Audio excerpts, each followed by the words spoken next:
ಸುಮಾರು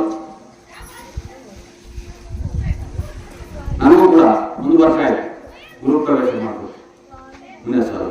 ಅದಕ್ಕೆ ಮೊದಲು 20 ವರ್ಷ ನಾನು ಗುಡಿಸಲ್ಲ. ಮುನಿಯ ಸರ್ ನನ್ನ ಮನೆ ಬೇಕು ಅಂತ ಅವ್ರು ಬಂದು ನಾನು ಕೇಳಿಲ್ಲ. ಮುಂಚಿತವಾಗಿ ಅದು Prabhakar sir, bike Ravi sir ಅವರೊಂದು ನಮ್ಮೂರಿಗೆ ಬಂದು ಇದನ್ನ ಮಾಡಿ ಆವಾಗ ಬಂದು ನಾನು ಗುಡಿಸಲು ಮಾಡಿದ್ರು. ಪ್ರಭಾಕರ್ ಸರ್ ಅಮ್ಮ ಯಾಕಪ್ಪ ಇದೆಯಾ ಸರ್, 20 ವರ್ಷದಿಂದ ನಾನು ಗುಡಿಸಲೇ ಇರೋದು.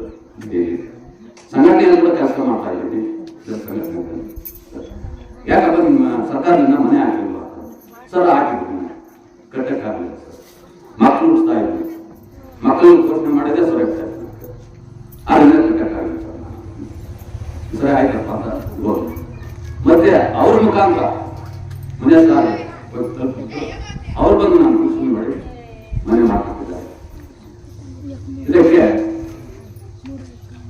ಹಿಮಾಲಯ ಪರ್ವತ ಎಷ್ಟು ದೊಡ್ಡದೋ ಅದಕ್ಕಿಂತ ಅವ್ರ ಮನಸ್ಸು ದೊಡ್ಡದಾಗಿದೆ. ಅವ್ರಿಗೆ ಅಭಿನಂದನೆಗಳ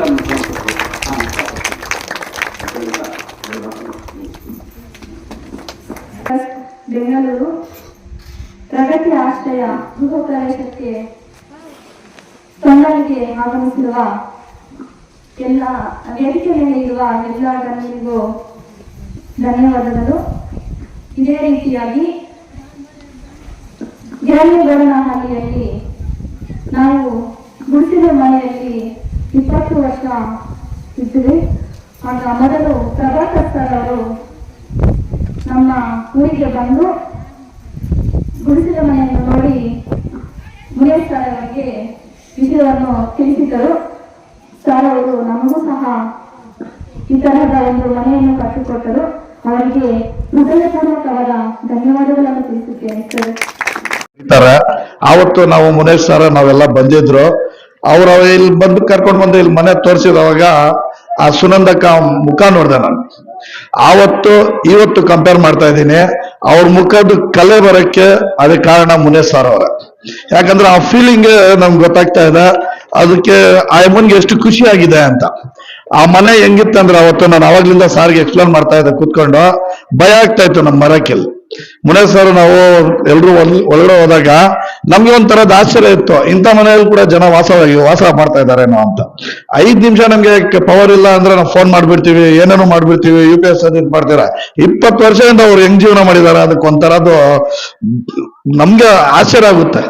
ಅಂತ ಒಂದು ಡ್ರೀಮ್ ಅನ್ನು ಅವರು ಸಕ್ಸಸ್ ಮಾಡ್ಕೊಡ್ತಾರೆ. ಮುನೇಶ್ ಸರ್ ಕಾರಲ್ಲಿ ಹೇಳ್ಕೊಂಡು ಬರ್ತಾ ಇದ್ರು, ಸರ್ ಫಸ್ಟ್ ಸುನಂದ ಮೇಡಮ್ ಆ ಸುನಂದ ಅಕ್ಕದು ಮುಖ ನೋಡ್ಬೇಕು ನಾವು, ಹೆಂಗ್ ಫೀಲ್ ಆಗ್ತಾರೆ, ಹೆಂಗ್ ಆಗ್ತಾರೆ. ಇತ್ತು ಅವ್ರದ್ದು ಒಂದು ಡ್ರೀಮ್ ಸಕ್ಸಸ್ ಕನಸು ನನ್ಸಾಗಿದೆ ಅವ್ರಿಗೆ. ಆಗ್ಲೂ ನಾನು ಫಸ್ಟ್ ಬಂದ ತಕ್ಷಣ ಹೇಳಿದೆ, ಅಕ್ಕ ನೀಕೆ ಎಟ್ಲುಂದ ಕೈ ಬಿಡುವ ಅಂತ. ಆ ದೇವ್ರು ನನ್ ಕಾಲ್ ಪೆಟ್ಕೋಲ್ಲ ಫಸ್ಟ್ ಮುನೇಶ್ ಸರ್ ಯಾರು ಉಂಡಾರು ಅಂತದ್ದು ಒಂದು ಮಹಾನ್ ವ್ಯಕ್ತಿ ಆಯಪ್ಪ.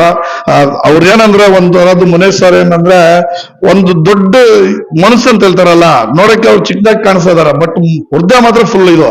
ಏನನ್ನ ಇರ್ಲಿ, ಬಡವ್ರು ಯಾವ್ದನ್ನ ಇದ್ರಿ, ನಾವು ಕಾರಲ್ಲಿ ಹೋಗ್ತಾ ಇರ್ತೀವಿ, ಯಾರೋ ಒಬ್ರು ಪಕ್ಕದಲ್ಲಿ ರೋಡ್ ಪಕ್ಕದಲ್ಲಿ ಬಡವ್ರು ಯಾರನ್ನ ಕಾಣಿಸಿದ್ರೆ ಟಕ್ ಅಂತ ಕಾರ್ ಸ್ಟಾಪ್ ಮಾಡ್ತಾರ, ಮಾಡ್ಬಿಟ್ಟು ಹೋಗಿ ಅವ್ರಿಗೆ ಸಪೋರ್ಟ್ ಮಾಡ್ತಾರೆ. ಕಾರಲ್ಲಿ ಏನಿರುತ್ತೆ ಅದು ಕೊಡ್ತಾರೆ.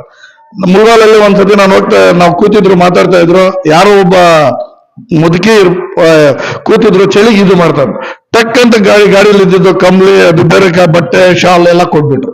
ಅಂತ ಅಂತ ಒಂದು ಗುಣ ಇರೋ ವ್ಯಕ್ತಿಗೆ ದೇವ್ರು ಇನ್ನ ಒಳ್ಳೇದ್ ಮಾಡ್ಲಿ, ಅವ್ರ ಟ್ರಸ್ಟ್ಗೆ ಇನ್ನ ಒಳ್ಳೆ ಭವಿಷ್ಯ ಸಿಗ್ಲಿ, ಅವ್ರಿಗೆ ಮೇನ್ ಒಳ್ಳೆ ಆರೋಗ್ಯ ಇರ್ಲಿ ಅಂತ ನಾನು ದೇವ್ರ ಹತ್ರ ಪ್ರಾರ್ಥನೆ ಮಾಡ್ತಾ ಇದ್ದೀನಿ. ನನಗೆ ಮಾತಾಡಕ್ಕೆ ಅವಕಾಶ ಕೊಟ್ಟಿದ್ದಕ್ಕೆ ಸರ್ ತಮ್ಮೆಲ್ಲರಿಗೂ ಧನ್ಯವಾದಗಳು.